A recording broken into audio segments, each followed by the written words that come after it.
السلام عليكم ورحمة الله وبركاته. ازيكم عاملين ايه؟ يا رب تكونوا بخير. النهارده بقى هاخدكم لروتين جامد قوي قوي قوي في المطبخ. يلا بينا.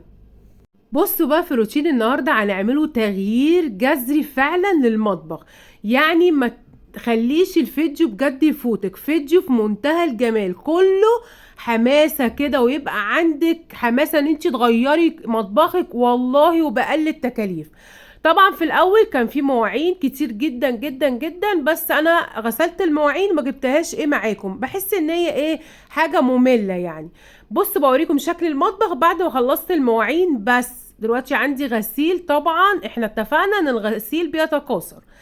اول حاجة هنعملها دلوقتي هنيجي على الرخامة. انا عندي رخامتين، رخامة بحط عليها كل الحاجة اللي انا بستعملها، والرخامة التانية كنت حاطة عليها اللي هي صفاية الاطباق والكوبايات. دلوقتي بقى هنجيب شوية بريل مع الليفة وتغسلي كويس جدا جدا الرخامة. خلصتي ولميتي الصابونة، هتجيبي بقى بحط يا جماعة مية دافية على كوريكس الوان على شوية خل. بجد يا جماعة بيخلي الدنيا زي الفل، وفي نفس الوقت الريحة جميلة جدا جدا جدا. هتجيبي بقى فوطة مطبخ كده تكون بتمسح كويس، وهترشي بقى الخليط اللي انت عاملاه ده في كل السيراميك اللي قدامك، علشان بقى لو في اتربة او في اي حاجة تطلع معاكي في الفوطة. بص خلى الدنيا بجد زي الفل، ولا بقى تدعكي بسلكة، ولا بقى تدعكي زي زمان، ولا نكب مية، ولا الكلام ده. وانتي واقفة كده على الناشف هتعملي المحلول ده، او اللي هو اللي بقول لكم عليه ده، الخل بكوريكس الوان بالمية الدافية. بصوا خلى الدنيا زي الفل. التغيير الجذري بقى اللي انا بجد هعمله في مطبخي بعد 6 سنين تعب وشقاء، بجد هو انا مش هسميه غير تعب وشقاء.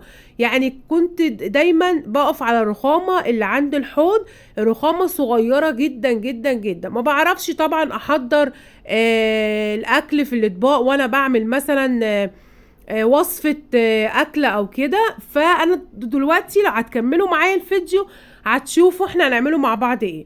دلوقتي بقى أنا هعمل دورة للكاتل.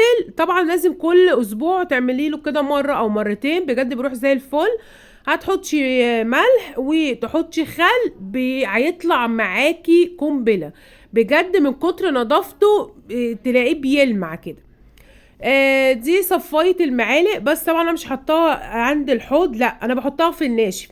يعني انا بنشف المعالق كلها وبعد كده بحطها في الصفاية دي في مكان يكون ناشف مش طايله مية. مسحتها كويس جدا بالخليط اللي احنا عاملينه. بصوا الفوطة، بجد يا جماعة التراب ده يعني أسوأ حاجة في الدنيا، تبقي لسه منضفة ومسحة وتلاقي برضو التراب متواجد، يعني هتحسي ان هو عايش معانا في البيت يعني من افراد الاسره. يعني الحمد لله على كل حال. دلوقتي بقى امسح كل حاجه موجوده على الرخامه دي. ده منظم كده انا عاملاه للادويه، حلو يعني. تقومي كده تلاقي حاجتك قدامك ما تدخيش عليها. كل حاجه اتفقنا ان احنا هنمسحوها بالخليط اللي احنا عاملينه ده. تحفه تحفه تحفه، اداني ريحه حلوه، في نفس الوقت عقم لي المكان اللي انا بمسحه. بصوا ده شيف كده وفي ملاحات. ودي كانت بحط فيها ساعات خل، بس الغطا بتاعها مكسور، فانا اصلا هغيرها، انا هاخدها ارميها. وعندي واحده كده صغيره بتاعت خل في النيش هطلعها. همسح برضو معانا المنظم اللي هو التربو ده، حلو جدا جدا جدا. اللي هو مقفول ده بس فيه فتحات تهوية برضو، يعني مش تقولي ان هو مقفول هيبقى مكتوم، لا فيه فتحات تهوية. انا طبعا عاملاه للخزين مع الرز، لكن المكرونة بحطها ساعات عندي لما بتبقى يعني ساعات لما بتبقى كمية بشيلها في التلاجة. بس لو مثلا كيستين او 3 بحطهم في الدرج هنا، وبحط الشاي، بحط الملح، الحاجات دي طبعا كلها اللي احنا عارفينها. دلوقتي بقى التغيير الجذري في ايه؟ ان انا الحمد لله بعد معاناة جبت اللي هي صفاية الاطباق دي الاستانلس، علقتها على الحيطة، يعني مش هحطها على الرخامة. طبعا دي القديمة، صفاية الاطباق القديمة دي كانت تركي، بس للأسف يا جماعة مش عارفة يعني بقالها تقريبا 6 سنين برضو، يعني اقول لها شكرا جدا يعني.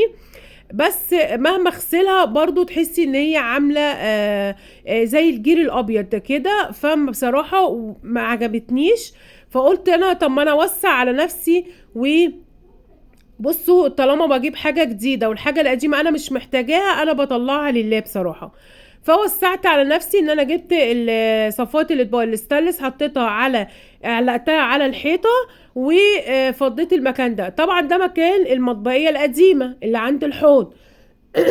عفوا. برضو ادعكها كويس جدا جدا بالليف والصابونة واخليها زي الفل، علشان دي انا مش هحط فيها غير ان انا اصفي المواعين واخدها احطها على المطبقية اللي احنا علقناها على الحيطة اللي هي الاستانلس. اغسلي بقى ودعكي براحتك بجد، يعني بتحسي بنظافة وراحة فظيعة، بالذات لما بتعملي مطبخك. لان هقولك على حاجة، هو اكتر مكان الست بتقف فيه بجد المطبخ، يعني 3/4 اليوم احنا واقفين في المطبخ. يا مثلا هتعملي اكل، يا تغسلي مواعين، يا ممكن تعملي حاجة حلوة لاولادك، هتعملي شاي، هتعملي عصير. يعني احنا 3/4 وقتنا فين؟ في المطبخ. فلازم ننضفوه ونغيره فيه لو حاجة بسيطة بأقل التكاليف، عشان تحسي بالتغيير ده فتحسي براحة نفسية. طبعا اجيب المنظم بتاع البهارات ده، هو جميل جدا وعملي كل حاجة، بس الغطيان بتاعته بتتكسر معرفش ليه.